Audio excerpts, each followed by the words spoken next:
Welcome to Airborne Flight Training. Coming up on this week's episode, FAA releases Gulfstream G5 standardized training program. Aero and Current Aviation to begin commercial pilot training program.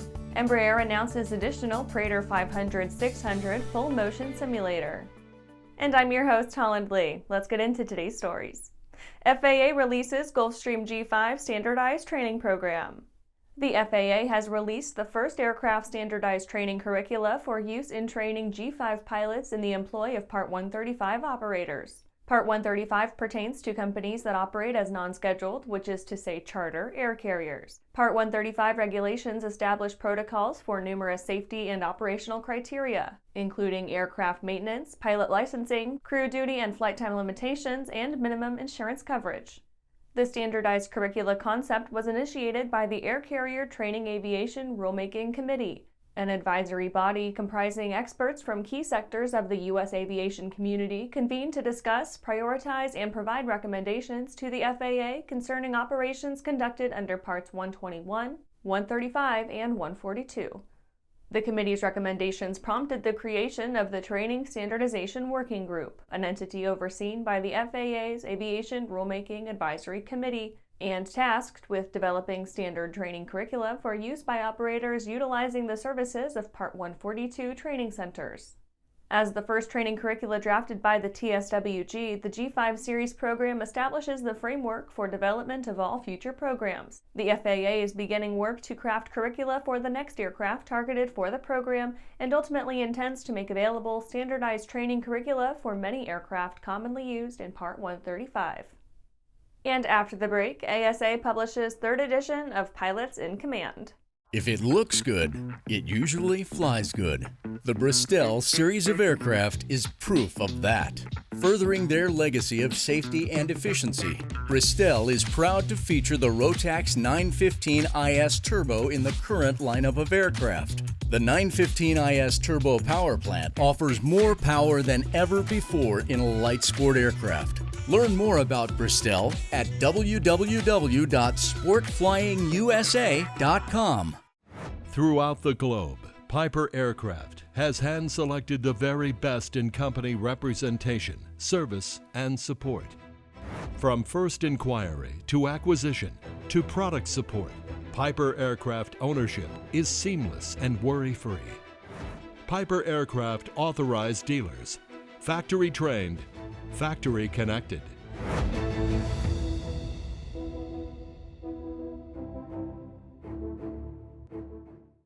Aviation Safety Resources is disrupting the market for aircraft emergency parachute recovery systems. ASR systems are smaller, lighter weight, and offer longer repack cycles than similar products available in the current market. ASR has a recovery system available for every type of aircraft: sport, experimental, light sport, general aviation, urban air mobility, vertical takeoff and landing, electric propulsion, and unmanned aerial systems. Find the right product for your aircraft at aviationsafetyresources.com. Welcome back. Now let's take a trip around the patch for some other interesting stories. ASA publishes third edition of Pilots in Command. Pilots in Command, Your Best Trip Every Trip by Christopher Pearson is now being published in its third edition, offering readers a plethora of information gleaned from years of experience working the line. The book centers on the common sense guidance needed to become not just a PIC, but a captain in the traditional sense. The new edition is available as a softcover print or ebook. JetBlue pilots keep eyes on the ball during contract negotiations. JetBlue Airways pilots and their representatives from ALPA greeted the October 18th vote by Spirit shareholders approving a JetBlue-Spirit merger by reminding their fellows to keep their eye on the ball. They reminded pilots of the importance of retaining a collective bargaining agreement, particularly with a prospective merger on the horizon. They argued that an immediate deal will be vital to bridging the old agreement with a future post-merger one. Even if the merger goes through, the actual outcome will remain years away. FAA updates recreational drone flying guidance. The FAA has issued guidance on how to become an FAA-recognized community-based organization for recreational drone flying. Under federal law, recreational drone flyers must follow the safety guidelines of an FAA-recognized community-based organization. The organization is required to develop its safety guidelines in coordination with the FAA, and an applicant may wish to tailor them to a particular type of unmanned aviation. The FAA's Guidance Advisory Circular 91-57C provides a comprehensive list of recommended safety guidelines that applicants may consider using in their application. Delta settles with maligned pilot. Delta Airlines has reached an out-of-court settlement with company pilot Carleen Pettit, who sued the air carrier, claiming she'd faced retaliation after raising safety concerns about the airline's flight operations and pilot scheduling orthodoxies. The terms of the settlement remain undisclosed, but plaintiffs' attorneys have intimated Pettit's award is consistent with a 2020 arbiter's ruling which put forth she deserved $500,000. Aside from being a protracted and unseemly blight on Delta's brand image, Pettit's case was a point of contention in the confirmation of former FAA Administrator Steve Dickson. Well, that's it for today's trip around the patch. Let's get back to the rest of the news. Aero and Current Aviation to begin commercial pilot training program. Current Aviation of Dallas-Fort Worth, Texas, and the training division of Aero Group of Albuquerque are joining hands to provide commercial pilot training ahead of the looming pilot shortage. The deal will see Aero's full-spectrum commercial pilot approach integrated into Current's curriculum, with training taking place on multi-engine aircraft geared toward professional aviation work. Current will use its network to help students overcome the 1,500-hour hurdle by hunting down opportunities to build hours as they work in smaller aircraft. Those jobs are expected to come from charter work or smaller aircraft where minimum time requirements are more accessible for prospective employees. Quote, the implications of this approach for long-term stable pilot employment in the commercial aviation industry are significant. Partnering with Aero helps us leverage decades of commercial flight training experience and a proven flight training curriculum purpose-built for careers in commercial aviation, end quote, said Beakley. The partnership comes at a good time, hoping to begin creating future ATPs ahead of a worsening shortage. The airline industry may have weathered the storm of 2020, but they came out the other side even shorter on qualified aviators after a year of early retirements, sometimes even layoffs, and career changes as their employees navigated the changing economy. And after these messages, Embraer announces additional Praetor 500-600 full-motion simulator.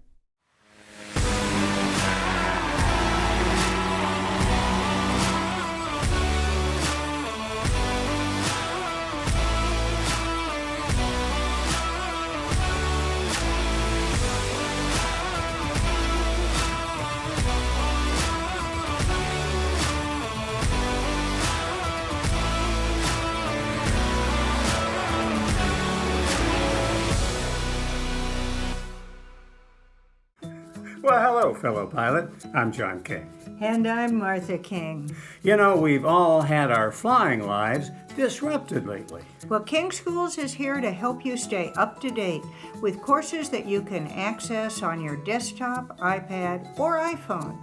If you'd like a refresher or just want to expand your aviation horizons, we have a course for you.